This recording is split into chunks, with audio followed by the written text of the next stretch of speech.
А4 или Глент? Глент. Глент или Квинка? Квинка.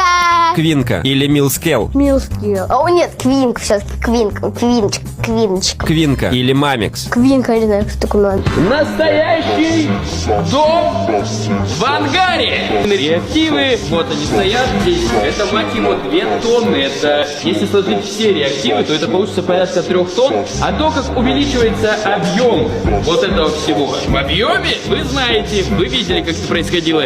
Когда мы заливали вот такую маленькую баклажку, она увеличилась в размерах раз в 100. Я думаю, будет задница этому дому. Мы пересмотрели весь YouTube. Такого масштаба не было нигде, даже за рубежом.